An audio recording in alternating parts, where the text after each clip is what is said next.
Welcome everyone to Kansas Reflector's weekly video update. My name's Clay Wirestone. I'm the opinion editor at Kansas Reflector. I'm editor-in-chief Sherman Smith. And here we are. It is, as the old saying goes, or the old song, there must be a morning after. And as so there was a morning after the elections on August 4th, and now we're in the week after the elections. And so we got to see a lot of things happen. We got to see a lot of stories kind of reach their apex and conclusion with the primary. Sherman, what would you say the biggest of those was? I'll be biased here because it was the story I was covering. The vote no's won by a much larger margin, certainly than we expected. We didn't know what was going to happen with that vote necessarily. If the yeses would prevail, the no's would prevail. I wouldn't have been surprised if it went a little in either direction, but on this constitutional amendment over electing Supreme Court justices, the no's ended up with, I think last I saw, 61%, which is actually a couple of points more than the abortion amendment 4 years ago. More people as a percentage voted against this one. Yeah, it was. So in 2022, the amendment failed by an 18-point margin, and in 2026, 4 years later, failed by about a 22 percentage point margin. So the extent of that was a surprise. It became clear fairly early in the evening that the no vote was way ahead. And yeah, that may have been the biggest surprise of this election, was we basically knew all of the races within an hour of polls closing. Which, I mean, there have definitely been years in the past when a primary election would come up and you would say, oh, we expect this to be over in an hour or two. I don't know that this past week was one of those weeks that, one of those times that we would have Right. said that. There were a lot of contested races. As I have said repeatedly on here and have repeatedly said to anyone who knows me in the real world as well, we have so little polling in Kansas, certainly very little public polling of any kind of quality, which leaves us really in kind of the dark when it comes to forecasting how a night like this might work. Well, and I remember back when I was at the Capitol Journal in 2018, being at the primary watch party with Chris Kobach and his campaign, in an election that came down on election night. It was about 150 votes separating him and Jeff Colyer for the GOP nomination for governor that year. I think it grew to about 350 as the votes kept coming in. You have provisional ballots, you have late arriving mail ballots. All of that stuff can change the result over the course of the next 3 days. So we didn't know, is that 150 point lead or 150 vote lead gonna stay? As it turned out, it grew a little bit, but it could have gone the other way. And we just didn't know. It was too close to call for a long time. And and every few years you have a race like that, or you have a race that even perhaps one candidate leads for most of it, but it's still within a certain margin. Certainly some of the statewide gubernatorial elections have been pretty close, even the ones that Laura Kelly won. So, to see what happened on Tuesday, everything was kind of, very much set within that first hour or so. Let's just go through the big races here.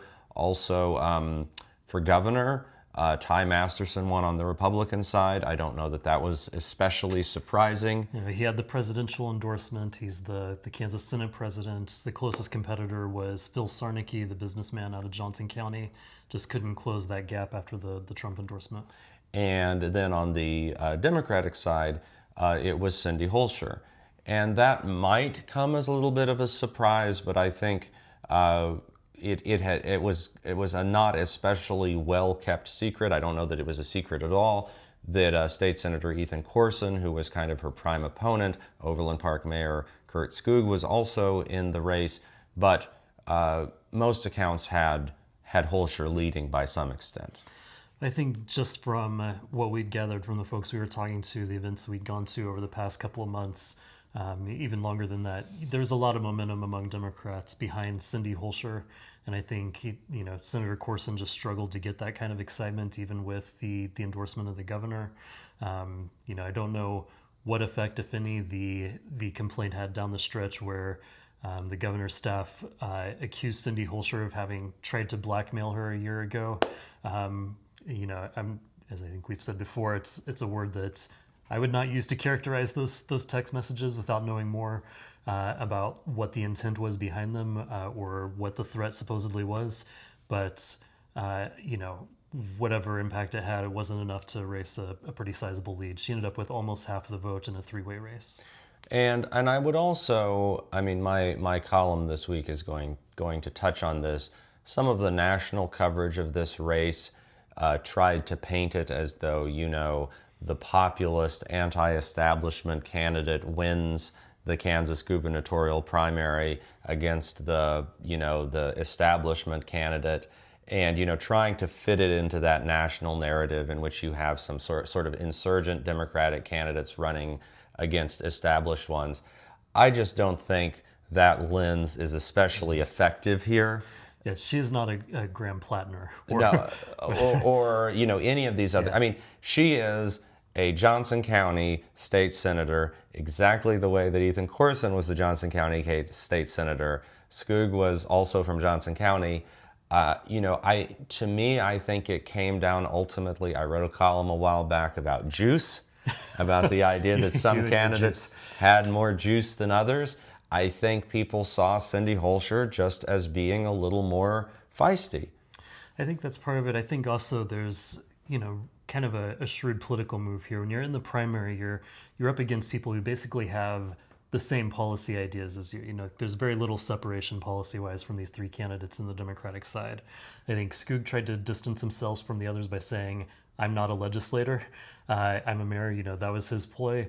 I think with Holscher, she seized on opportunities to say, I'm going to take the side that the public has overwhelming support on and break with Corson on those key issues on, data centers and the Chiefs deal and marijuana, although Corson ended up following her suit on that. Well, and even though she had voted for the yeah, policies before, What she thought before didn't matter. It's what she does in the campaign, Right. politically, that's trying to separate herself that way. I think you could look at these and say, she's running as a populist candidate in the sense that she's seizing on these populist movements on certain issues. But I think it really comes down to how do you distance yourself from somebody who has basically voted the same on every bill that has come through in the past 8 years. This is how you do it. Well, and again, as I've said, I mean, I know, or at least have spoken to both Senator Corson and Senator Holscher. I both have enjoyed in general my interactions with them. I think they seem to be okay people or good people or whatever. I don't think it really has much to do with the substance. It is, again, I think not just what side do people think the candidate is on, but also who can win, right? To me, I think a lot of how Democrats were voting this year on their elections were just, who's proven that not proven that they can win, but in some cases who's shown that, but then and also who do we think we want to see up against somebody else. Yeah, I think a lot of people wanted to see a feisty candidate like Holscher go up against Ty Masterson in some of these debates. So then shifting to the U.S. Senate race, again on the Democratic side, I really felt like, again, this shows, because they certainly had some feistier candidates in that race than Adam Hamilton. Yeah. They had 11 candidates, including people like Eric Murray out of Wyandotte and Christy Cobble Davis. Who were some others? She's out in the Flint Hills, but there's, Noah Taylor out of Wichita had a lot of movement behind him. He had a lot of dark money spent on his behalf, despite his claim that he didn't care for dark money. I think we'll get into that with some coverage later on. People like Ann Perelker, immigration attorney who was upset with Roger Marshall's town hall in Oakley last year. I think the list goes on. Sandy Spidel Newman, on and on and on and on. So there were a lot of people who had, some very, full-throatedly liberal beliefs. Adam Hamilton, who honestly, he originally started looking at entering this race as an independent, not even a Democrat, got some really negative feedback from folks, so decided to then run as a Democrat. But Democrats really just ended up having. It didn't seem to have many issues at all. He showed that he could raise a lot of money. I think raised at least like $2 million in the sort primary. of record-breaking fundraising for the early reporting period this year. He ended up with about a third of the vote in an 11-way race. It's not like a majority of Democrats said he's our guy, but with 11 candidates, he had I think at least a 25-point lead over anybody else. Which again, I think to me suggests somebody that the primary electorate thought had a shot. And and I think if we go over to the Roger Marshall race, who's the incumbent, you can maybe tell us why some people are wondering about that. Well, I think the interesting thing for me, and I think maybe we've talked about this before. If we go back 4 years ago when Joan Farr ran against Jerry Moran, Jerry Moran, very well liked senator. Joan Farr, kind of a complete unknown at that time, also had some kooky ideas, we'll say. She ended up with about 19.5% of the primary vote against Jerry Moran, which was just sort of a surprising number to me. So I was very curious this year to see what Pond Naramore did against Roger Marshall. Roger Marshall is not nearly as well liked as Jerry Moran. Pond Naramore, Tim wrote a profile of him you can find. He lives just outside of Lawrence. His campaign existed of filing for the office, and that's it. And doing the one interview with Tim, I think. That was the extent of it. It's just a name that you know nothing about, that is not Roger Marshall, and about 21% of primary voters said, that sounds like a better idea to us. And so, the way that Democrats certainly want to spin this is that you have 20% of Republicans show up for a primary willing to vote against Roger Marshall. By default, are these people who are going to take a shot at Adam Hamilton in the general. But I think what history shows us with Joan Farr is that the needle only moved a couple of percentage points. It's not that significant. Well, and it's to an extent. I mean, it also depends on who the Democrats put up, and what that general election turnout is like. Of course, in 2020, this is 2024 we're talking about, right? I think it was 2022. Oh, 2022. With Joan Farr. Yeah, I mean, because there's always the issue too, where you have is Trump on the ballot or not? Is it a general election or not? This is not a general election, so it's a midterm, and what does that mean? And I think that what that means actually is changing somewhat. Yeah, but I think for me, the takeaway is that, Marshall may be a little more vulnerable than a typical Senate candidate, but he's not as vulnerable as Democrats may be hoping for. Well, we saw a couple of kind of DC-based election monitors or, journalistic outlets kind of nudge the contest a little bit, right? Yeah, was it Sabato's Crystal Ball and the Cook Political Report? They just, they moved the needle basically from guaranteed Republican win to probably a Republican win. Or from, strongly Republican to likely Republican, something along those lines. Yeah, it's 1932 is the last time Kansas has sent a Democrat to the U.S. Senate. And, and we'll just have to see. I mean, I think, this is one of the issues with midterm years, is that they often do represent some sort of reaction to the party and the president in power, which would suggest a good year for Democrats. The question is just always when that opposition crests, when it's at a high point.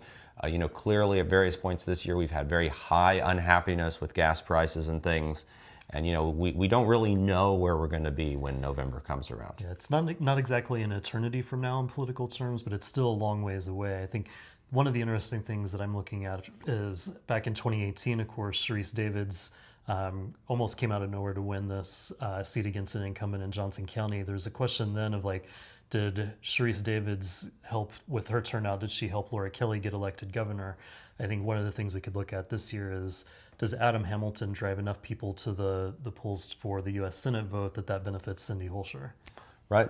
And, again, we'll see. We'll see with all of these things. The converse could be true, too. Of course, Roger Marshall could get so much Republican support to try to preserve Senate dominance for Republicans that it could end up benefiting Ty Masterson. And so we did the amendment, we did the governor's race, we've done the Senate race. I don't know. I mean, there were U.S. House races, of course, with some Democrats running, Yeah, but Lauren Reinhold won in the second district over Colin McRoberts. Katie Tyndall beat out Chris Carmichael and a couple of people who had suspended their races down in Wichita for the, was that the third district? Fourth, whatever the district is, fourth district, down in Wichita. That's Ron Estes' seat. So those races are set. Statewide races had very little competition. Jennifer Day won the Democratic primary for Secretary of State, so she'll be up against Pat Proctor. We knew it was going to be Dinah Sykes, the Senate Minority Leader, versus Dan Hawkins, the House Speaker, the Speaker of the House.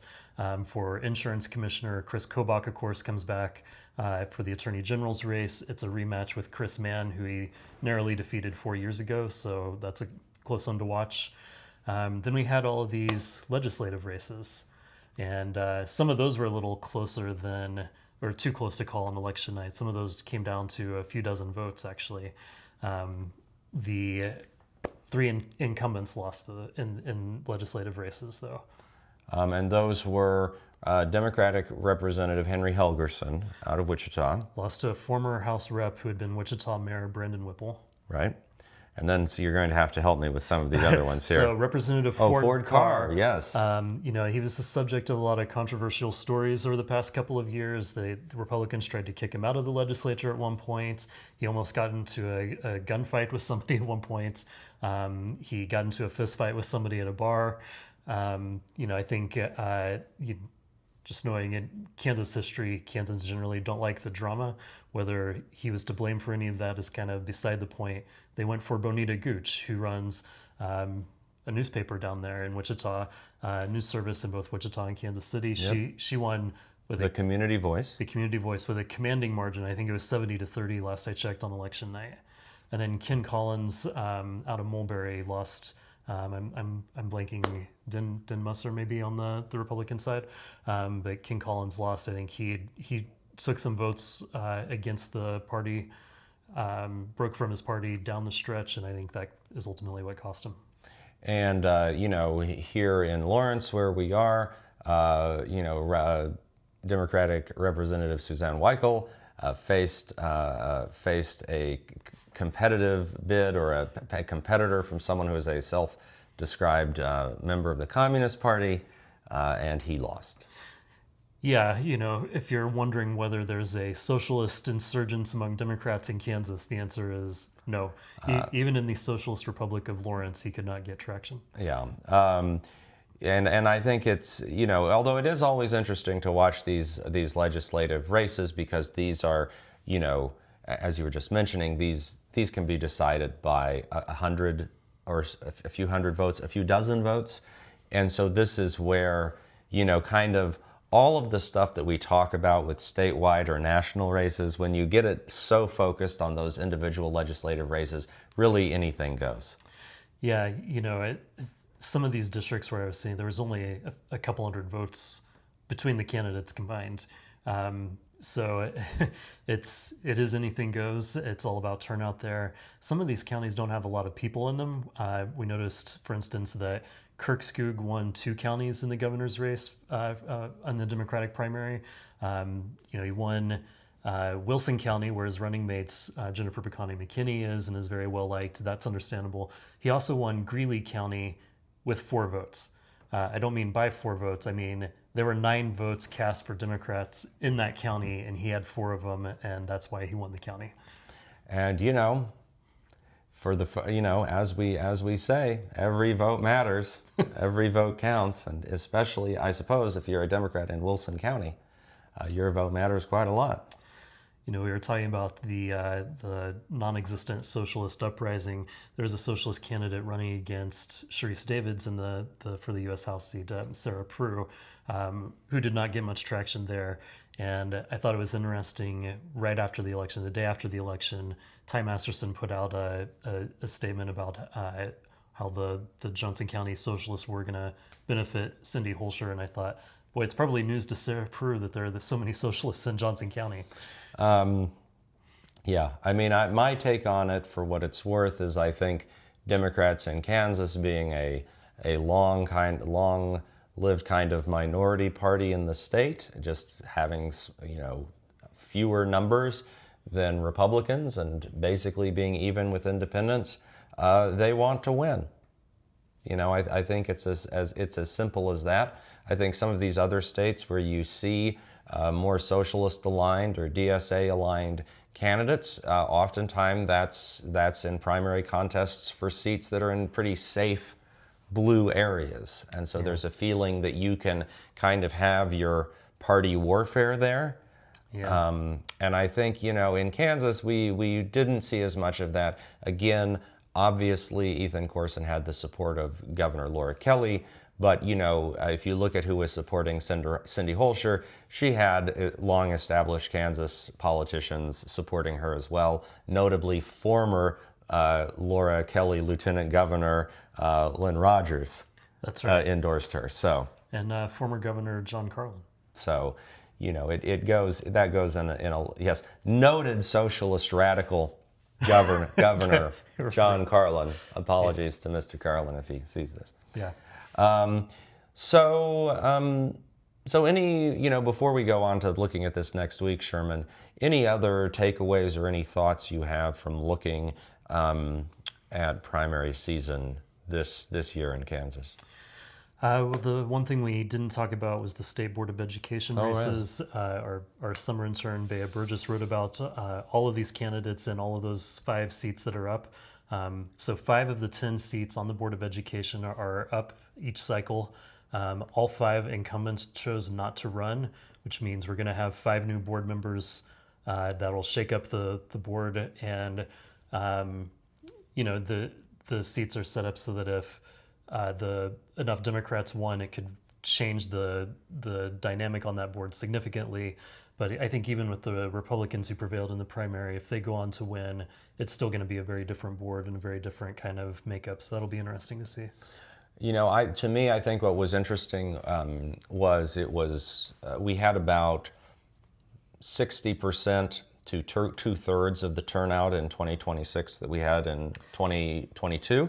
Yeah. There were about 1 million votes cast in that primary, and I believe we had somewhere in the neighborhood of 600,000, probably a little bit more this time around. I forget exactly. It was 900 and some versus 600 and some. And so I think there is an automatic assumption that when you get a lower turnout in a primary election, and I think this goes for many more states than Kansas. I think for a long time, certainly when I was going through school, there was always the assumption that a lower turnout election was going to benefit Republicans, because traditionally Republicans have been kind of voting in kind of hell or high water kind of folks in that party. I think we are seeing a shift, perhaps as the bases of the parties have shifted, for Republicans becoming a little more populist, Democrats becoming a little more kind of business class, so to speak. I mean, you can see this in Johnson County. That's a real evidence of that. Are Democrats becoming the higher propensity voting party? I think this is one of the maybe the only primary that I can recall where a higher percentage of Democrats showed up than Republicans. Now, there's still a lot more registered Republicans than Democrats, but as a percentage of the party, Democrats had a higher turnout.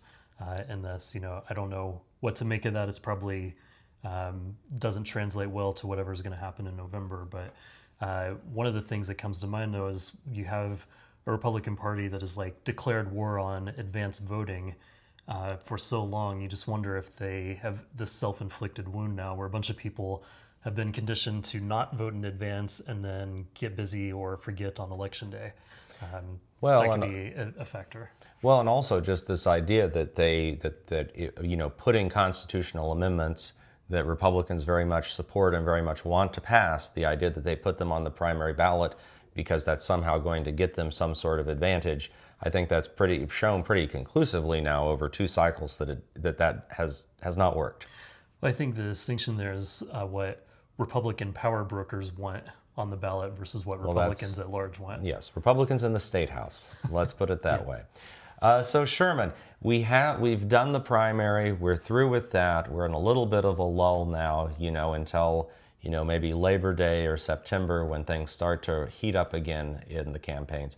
What are we looking at this next week? Well, you started with a song, so I'll say it's a new dawn, it's a new day, and we're feeling good because we don't have to cover the primary election right now. Yeah, it means we can go back to covering anything we want for a while, and we'll stay focused on the races going into the November election. But Monday morning, I'm planning to go down to Neosho County, where former prosecutor Linus Thurston, I've written about for years now, some of the concerns with him. He goes back on trial. This is a retrial after a hung jury in January he's accused of lying under oath in a criminal case last summer. So we'll see what happens out of that. Wednesday night, I'm talking about election results and all the journalism we're doing with the Shawnee County Democratic Women's Club. It's at the Celtic Fox in Topeka at 6:30. It's open to the public. You don't have to be a Democrat. Anybody can come down and be part of that conversation. It's your chance to ask me or our summer intern, Bea, plans to be there, questions about the work that we're doing. And please come out to see us whenever we come out, because we're here to serve. And you can find out where we're going to be in the calendar every day in our free daily newsletter, which you can subscribe to at kansasreflector.com/subscribe. That's kansasreflector.com/subscribe. It's free and, comes out at 4 a.m. All the stories are free to read. We have no advertising. We do this as a public service. And with that, thank you so much for watching, and we will see you next time. My name's Clay. I'm Sherman. Bye-bye.